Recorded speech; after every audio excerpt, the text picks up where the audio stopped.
there's a confidence crisis right now. So it's sharing the stats. They basically say from grade 6 to grade 10, in grade 6, girls self-report confidence 36%, which isn't a lot. Wow. And by grade 10, it's 14%. All right. Welcome back to the Soulful CEO Path, the podcast for purpose-driven entrepreneurs who are building wildly abundant and aligned businesses that create ripple effects of positivity in the world. And today I'm here with Lauren MacKinnon, a leadership coach, a facilitator at Lauren MacKinnon Coaching and Consulting, and the founder of superpowHER, a leadership experience that empowers girls for tomorrow. And the reason I invited Lauren to come on the show is that, our paths have kind of crossed in the online space. We have some mutual connections, but I saw this one photo of you, Lauren, that you posted on, I think it was LinkedIn. And I might have the colors wrong, but the memory of it is you in this beautiful red skirt in this room of girls doing leadership work. And I was just like, wow, that is the perfect example of pulling together your skills, your gifts, your experience, and applying it to something deeply meaningful to you that creates these positive ripple effects in the world. And so I wanted to bring you on today to just talk about this mission, this new offering that you have, that even just from a little bit of our pre-conversation, there's a lot, you have a big vision behind this. So I'd love to talk to you about superpowHER, but also just your experience as a business owner, a service provider, and coming to this place of creating this offering that's like just this perfect vehicle to create impact, but also use your skills and your gifts and create something in this kind of next chapter of your life after a very successful corporate career. So that's where we're going to go in the conversation. So happy to have you here, Lauren. Welcome to the show. Maybe you can just take a couple of minutes to share with everybody a bit about you, and then we'll talk about superpowHER. Awesome. Thank you so much, Kristin. I love that I'm here. I listen to your podcast all the time, so this is a privilege. I'm Lauren. I started my career in corporate environments, working myself up the ladder, and most recently landing a COO role for an engineering firm, and sort of hitting that pinnacle of my career. And 20 years of a climb up a corporate ladder, working my way through what leadership is supposed to look like, performing a role at the highest level. And I ended up having a baby later in life and took a pause off of that ladder. And I took a year-long mat leave, which I wasn't sure I was going to take, and I did. And then I kind of had this epiphany moment walking back in to that boardroom, into that environment again, when I had tapped into just some different values and strengths that they weren't in play in my career, realized were actually superpowers that are super important. And it kind of made me who I was. So when I went back in, I just thought, I don't know that my values are aligned in this environment anymore. In my role, didn't know that I could be all that I could without bringing everything. So I took a pause, and I decided, my career was really built around, served on many boards, really helping women get to that next level, get to that executive level. A lot of women in sort of engineering, construction hover around that middle management role. So I thought, I've kind of been it. I've got, the talent. I've done it. How can I help other women just get that next layer? So I decided to, start a business doing that, and helping women and talking about the barriers, both systemic and internal to us as women, that we face. Yeah. And I was sitting in a room with a couple friends, and I just thought, oh my gosh, like all these women that I'm speaking with have the same challenge, these internal feelings of lack of confidence, self-worth, not really clear on their identity. And I just thought, oh my gosh, like what if this could be delivered earlier in life, where we could have more of a state of complete knowing of who we are and our strengths earlier. And I basically went home. Like my friends were like, oh God, if you created that for my daughter, she'd be signing up. Like I'm in. Yeah. So I basically went home, and over a weekend just poured my soul into this program, like tears, all of it. And just, I created superpowHER. And basically the same things that I was teaching adults, women, I distill it into a leadership program for young girls, and Hmm. hope, one day we're going to be opening it for young boys as well. But right now, my experience is the female experience. So I'm really playing with Yeah. that area. Amazing. Oh, I love that. It's so interesting when opportunity meets timing meets idea. And I've heard this thing before, and it's just a concept, but I believe in it, is that there's these ideas out there, whether it's the thing that universe, God, whatever, and they drop in and they're ours to do something with. Otherwise, they need to come to life some way or the other because of the time that we're in, because of this specific moment of like evolution for the collective. And if we don't do something with it, that idea is going to go to someone else who is going to do something with it. So it's so cool to hear you like have this idea, take action on it over the weekend, pour something into it, and actually do something with it. Because, it's crazy how many people I come across who they're like, I've been sitting with this idea for like years and they haven't done anything with it yet. So, and everyone's journey is a bit different, but I think that it's interesting and important to touch on like what allowed you to just be like, yes, like have the clarity that you are going to do this thing? Because I know you do other work as well. But it is a bit of a departure to, from the work that you've been doing with women and leaders and organizations to now be like, I'm going to work with young, like, how old are the girls that you work with in this program? Grade 6 to 12. Okay. So they're like, yeah, young girls, but moving into that kind of like that adulthood.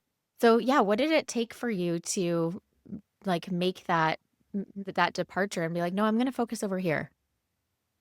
I think it was a strong passion within me that one thing that what is wrong with our system right now, and what are the kind of environmental factors around us that impact why we can't make it to that next level.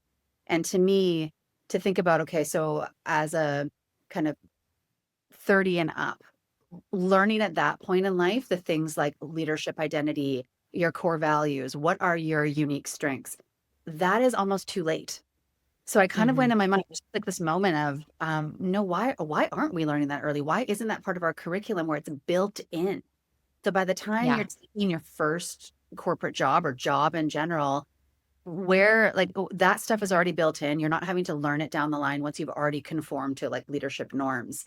So I think, I Yeah. mean, to even speak about that light bulb moment was just this internal passion where I was like, no, like this Mm. happens here, and that's where I need to start. So starting the journey earlier, knowing that, in hopes that, down the line, this isn't something, it isn't a conversation. Yeah. Yeah. It's like in those formative years where people are figuring it out consciously or unconsciously, and they're adopting things like values and beliefs and identity that is either being imposed on them or that they are fitting into. This is an opportunity for them to like create that from the beginning, which is super cool. Yeah. I was having this conversation actually with one of my clients because the work that she does is supporting teens in their college applications. And the approach that she takes with it is very much identity story based. What are your strengths? What are your values? She's like, universities don't care about like, your certificates. Like everyone has those. It's like, what makes you you? And the amount of people she says that, teens who are like, I've got nothing special to share. Like, I'm not unique. I don't know who I am is incredible. And it's kind of like this thing that is, and I don't know what your opinion is on this, but like culturally, we're just kind of like missing the boat on this in the sense that, you know, in other cultures or even in more like I know for a fact in like some indigenous cultures is like there's these rites of passage that children have and teens have into adulthood. And that rite of passage really allows them to be like, this is who I am. Like I'm a full-blown adult. And like we don't really have those things in our like Western culture. So I see like what you're doing as being, one of these kind of solves for this like, just like gap that we have. I'd love to hear from you. Like, what are you doing with the women, girls in these programs? Yeah.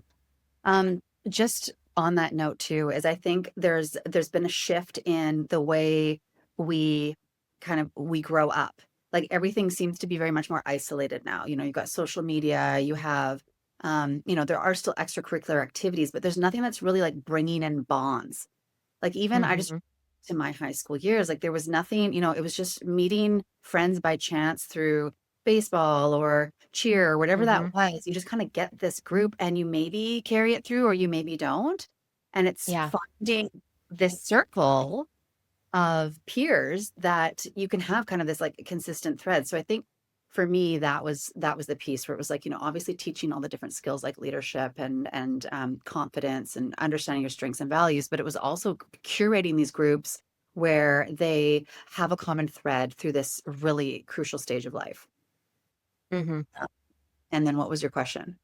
Yeah. Yeah. And so I like that. I like that a lot because that's Yeah. what you do with adults, right? Is like, because we didn't really get into that, but you facilitate like leadership circles for execs and adults in leadership. And it's kind of like bringing some of those best practices and principles, but giving those to people earlier on. And so it's not just about the skill development or the personal development. What I'm hearing is that you're like cultivating community and connection and like creating these like-minded peer circles essentially that they can move through. Yes. Yeah.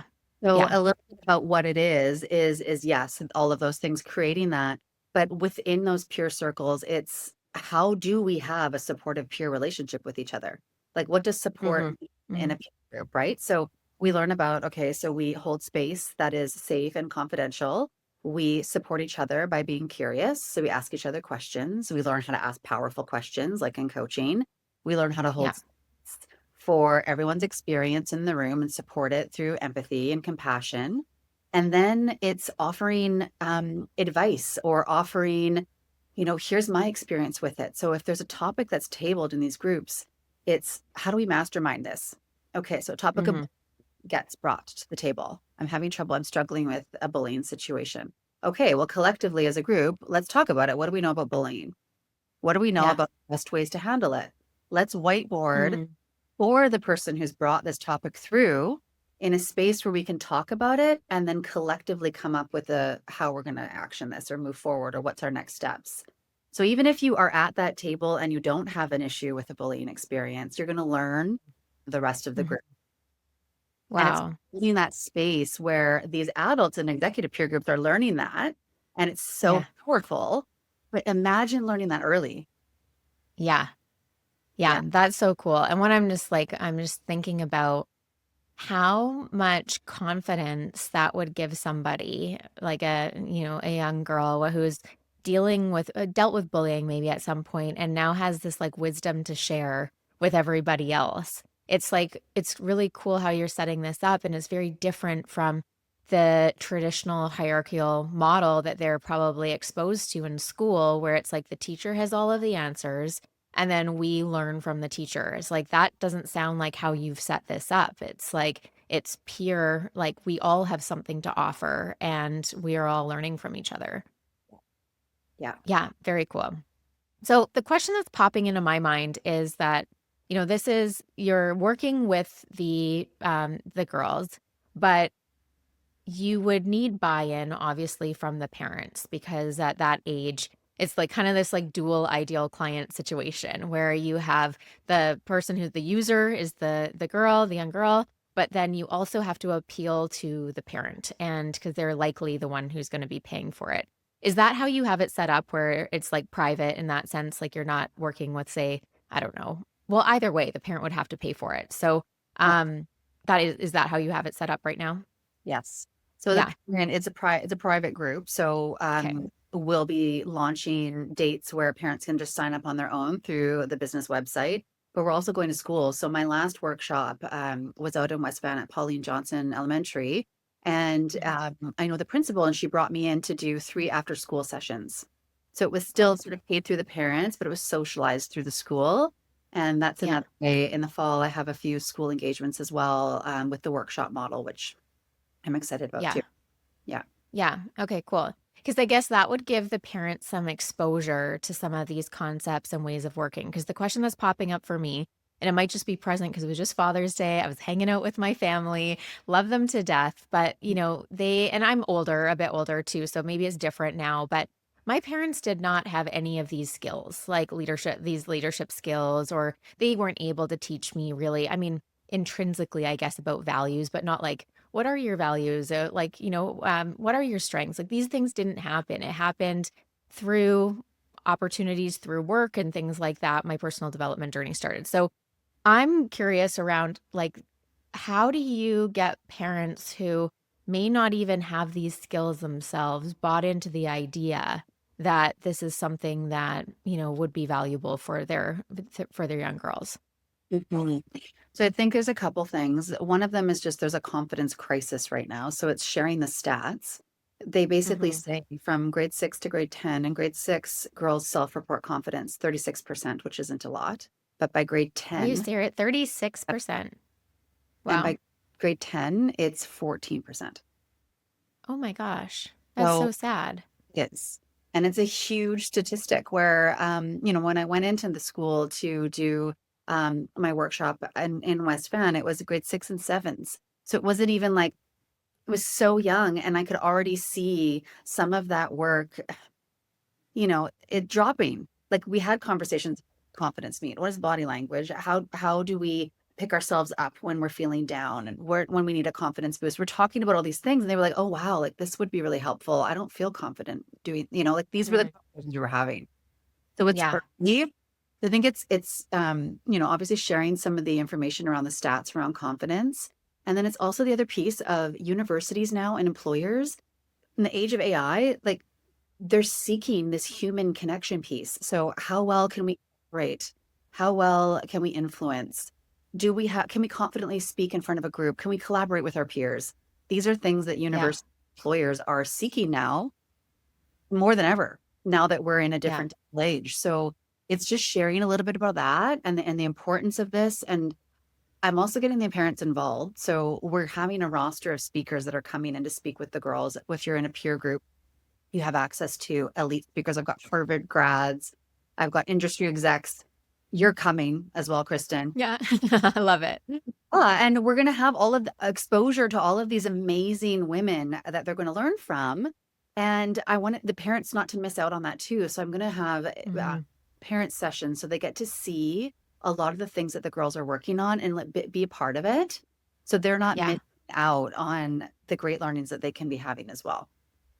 Yeah, that's cool. It's kind of like the secret, the behind the scenes agenda is like, let's bring the parents along with Yes. the teens and yeah, as they're kind of moving through that. I think that's so good.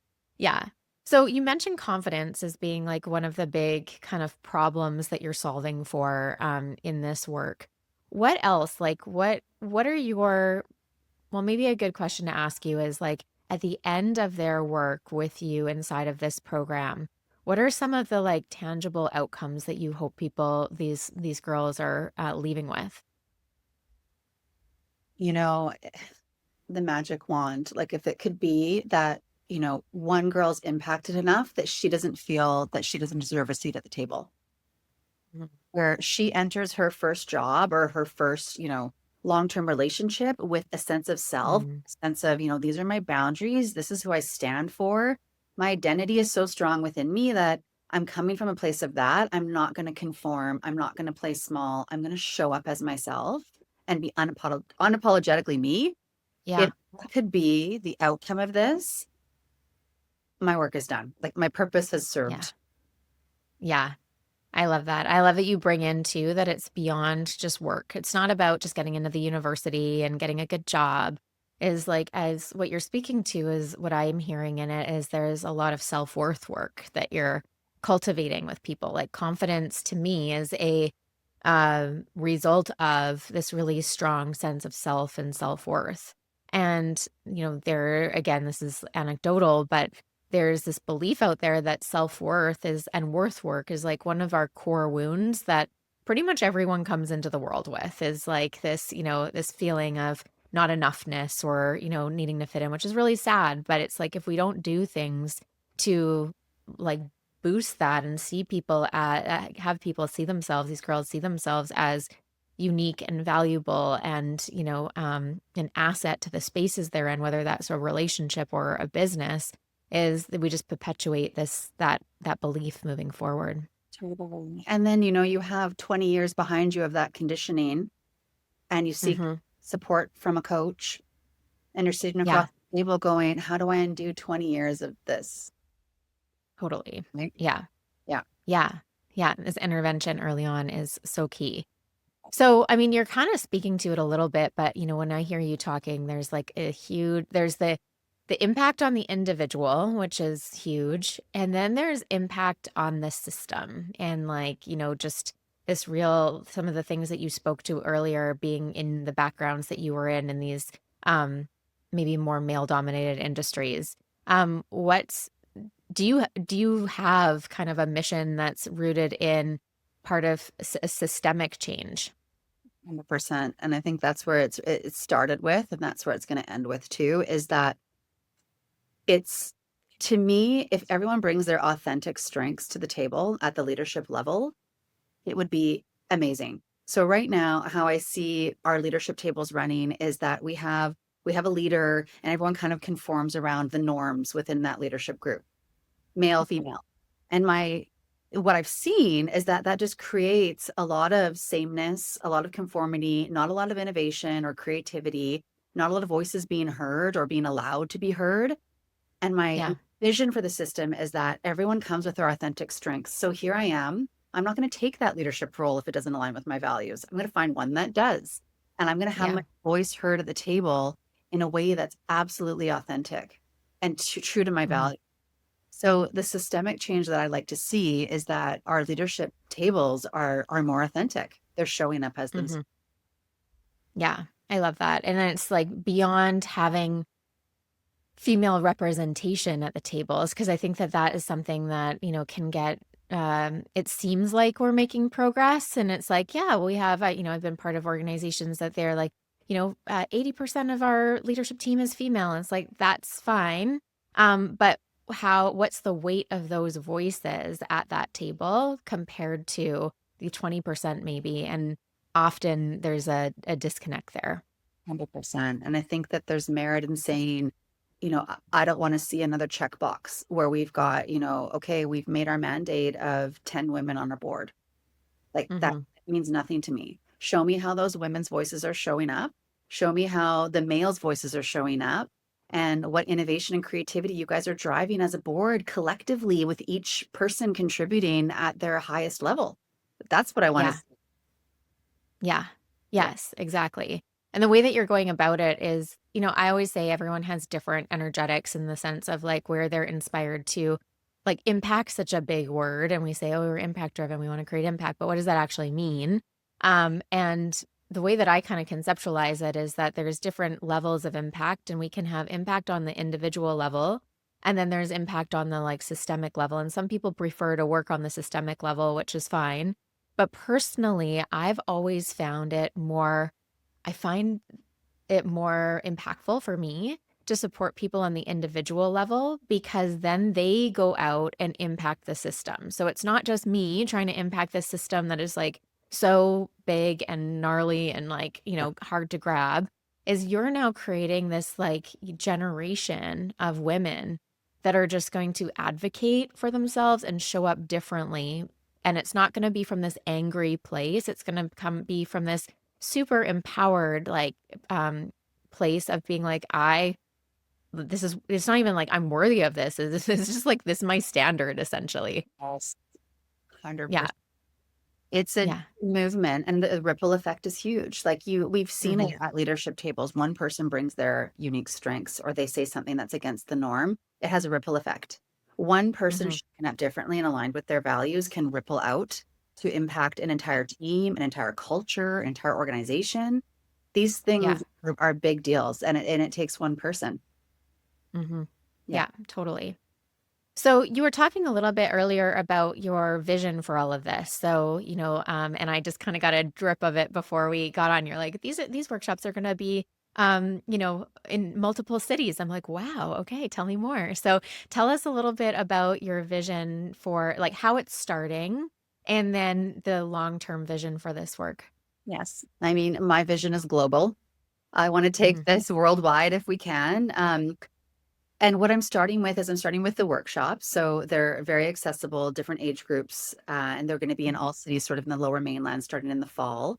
So we're going to be going in and doing either after school sessions or weekend sessions, depending on what suits the group. And from there, I'm launching peer groups. So the workshops are, 2 to 3 sessions, and the peer groups are going to be school year length long. So starting in Yeah. September until May, you'd be part of a, 6 to 7 meeting schedule. And we're going to try to do them on professional development days or not to screw up with any kind of other extracurriculars. But the idea is take a workshop, get a feel for what you're going to learn, and then the peer groups offer the extended period. So a lot of parents were saying like these workshops are great, but there needs to be a little bit more. Like, can we do Yeah. a follow up? So my idea is we have these school year long programs, and they're facilitated by professional coaches. So people who have the coaching background, not just Hmm. volunteer experience, and Yeah. that we bring in a syllabus. So here's different months. This is what our topics are. We're bringing in relevant speakers. We're bringing in different leadership topics and models to work on as a group. We're doing a round of updates. What's been working really well in everyone's lives? What's been kind of been Mhm. challenging? And then people can table a topic. So girls can bring, this is something that I've been struggling with. I want to table it for group dialogue. And we go through it as Yeah. a group. And those are the structure of those meetings. And my vision is that we take both. We take the workshops, we take the peer groups across Canada. We're starting within the Lower Mainland, Vancouver, and I'm Hmm. expand over the next few years. But I also envision a summit where we bring parents, kids, everybody regionally that's part of the superpower community. By that time, I'm hoping that we launch the boys channel for the same program as Hmm. well. And we bring together really awesome minds across the country to speak at the summits, inspire, and hope to just grow this into a movement where, I'm a young person. I've just started university at McGill. I'm gonna open up my superpower network, and who am I connected with? Who can I chat? Hmm. Hmm. I'm 30. I'm starting my job at KPMG, and I need to connect with somebody like Yeah. who's out there that I can connect with that's been part of this community. Yeah. Yeah. Oh, that's so good. And like, yeah, we know that community and network is so powerful. And otherwise, it's kind of like, unless you have those opportunities, like a lot of people get those at, the university experience or if they're, part of specific groups. But this allows them to have this really accessible way to have this amazing network of people who are all kind of, similar in terms of ambition and alignment and things like that. And I really like that you have a vision to bring in the boys' work as well, the men's work as well, because, although both of us have our experiences in the space of the female work is like, there's so much out there for young boys too. And so I just love that you're bringing that into the work as well and have that full vision for it. And it's beautiful. So, I mean, anyone who's listening who is like, we need this in our city or in our organization, or if you're at a school, like I'm going to have all of Lauren's contact info in the show notes. So make sure to reach out. But before we wrap up the show, I do want to get a little personal with you if you're open to it, because there's like the what you're doing side of things. And I, love that. But my work always is centered around like who we're being and the identity work that we have to do to continue to hold big visions for ourselves and our businesses and evolve with them. So maybe if you can speak to a little bit, is like, what you're sharing is like, it's not just like a small little mom and pop shop thing that you might have, a few people over at a local workshop. You're talking about this like systemic shifting movement that is going to be global. So, what, if anything, have you had to do to uplevel your own leadership and identity to hold a vision like this? Great question. Mm. And there's a two-part answer. And I think one of them is I'm still going through my own experience, that I don't think I'll ever reach this pinnacle where I am firing on 100% confidence all the time and I am living that. There's been a lot of work over the years to get there, but I think it's still a work in progress. Like I still have years of corporate conditioning that I'm undoing, like Mm. showing up with being my authentic self means, letting my hair down, being a little bit more playful, dancing around the room with girls, letting our bodies just kind of like flow with the music. Like that's not Yeah. me. So it's undoing a lot of that as I'm going through this experience. But the other part is just getting really clear on what my purpose actually is. So Mm, we did work on it many years ago in an executive retreat where I was like, okay, yeah, this is a bit my purpose. But now it's like, what am I really living? To me, mm, mhm, it's about being an illuminator. And that's, we think about, what word resonates with you when you're thinking about your purpose. A really big thing for me was identifying like what that was to me and what did being an illuminator mean. And to me, it mhm. was a bit of like a lighthouse. So I can be on a rock, very calm and centered in my foundation, my strengths, my values, and illuminate a light out to everybody out in the chaotic seas, not getting in their boats, but being stable Mhm. my own leadership identity and being able to Yeah. guide and getting really clear on that purpose, that visual for me has helped so much. So when things get Yeah. crazy, it's coming back to that place, that centering and that knowing of who I am. And that has been Yeah. the biggest things for me to hold on to during this. Yeah. So aligned. We just had this conversation. Every Monday we have a call inside of the Soulful CEO Club. And this week um the conversation was around connecting to your why. Mhm. Because no matter what, like things are gonna get hard no matter what. Like at certain times. It's not always gonna be hard, but there's gonna be moments that are gonna test you and things that aren't gonna go your way. And without that connection, it's like very hard to work through those things. But when you're connected to that and I love that you have this visual of it because that's such an embodied experience. You can just kind of really feel into because maybe there's moments where you're like, oh, I'm getting in everyone's boats. That's why it's feeling hard right now. And you Yeah. can kind of catch yourself. Yeah. Yeah. So good. So what I hear and what you're sharing is to hold a big vision like this, being really clear on your purpose and your why is key to all of that. And then this idea that it's not like a destination that you arrive at. It's a constant, it's a constant work in progress. And to be okay with that, that's Mhm. that's part of the journey. And that's as a leader, I Yeah. think we need to be constantly in a state of learning. So like that growth Yeah. piece, I don't think will ever end for me. Yeah. And Yeah. that's probably maybe, I don't know if this is true for you, but, when we started the conversation, I was like, you took action on this, you had the idea and you took action on it right away. And maybe there's something in there around like being okay with that, like not needing to be ready. And that, 'cause sometimes we can wait because we're like, oh, I'm not ready yet, or I need this more experience, or I need to do this first. I need, all the things that our ego can put up as excuses to not take action on it. But if you kind of have this mindset like you're talking about of like, I'm always learning, I'm never going to be fully ready. I'm going to just like take the next right step. Probably really supportive. Yeah. And I think there's a thing to say about like just testing it. Like, what do you Hmm. have to lose? Right. If you have something that's been percolating on your mind and you're like, this might be something, get it out there, socialize it with people, test it. There's nothing wrong with just testing the waters on certain ideas that you have, right? Like that's I think the Yeah. biggest thing for me was just start talking about it and Yeah. see where it goes. Yeah. And it's such a great, we've got a bit strategic here now is like the vision that you have doesn't happen overnight.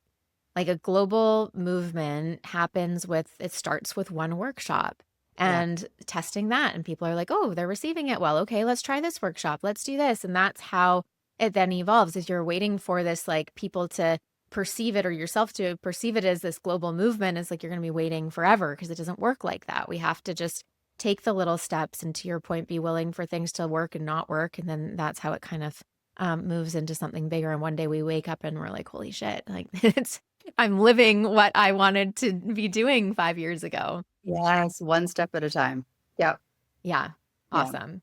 Well, maybe we'll wrap with I know you have a very cool offering for anyone who's listening. So, maybe we'll wrap with you sharing a little bit about what you have to offer and then I will include all of your information in the show notes so people can get in touch with you. Awesome. Great. Yeah. Thank you. So I wanted to include a free workshop for a girl in your life for any listener. And that would be for a fall workshop. And I will announce different, city locations. So depending on where you land, it would be somewhere within the lower mainland Vancouver area. but a free workshop. So I'm going to include a code to enter your email, a form, I guess, to enter your email, and then we'll do a draw for everybody with the Amazing. specific code, and there'll be a free workshop. Amazing. And this is for girls in grades 6 through 12, correct? Yes. So we just need to Yeah. stipulate like what age group and city you're in within the form, which Yeah. that'll be in the notes, and then they will and then we'll get it sorted. Yeah. What an incredible gift from you. And then also to be able to give that to a girl in your life. Yeah, it's such a beautiful offering. So thank you for that. And thank you for being on the show. This was a really great conversation. I just love hearing what you're up to and just giving you some space to talk about this because I know this is just the beginning for you. And I just love the bigger mission and what you're doing and having this like early intervention with this work. I just can't wait to see where this goes for you. Thank you so much. Thank you. You're welcome. You're welcome. Okay, bye. Okay, bye.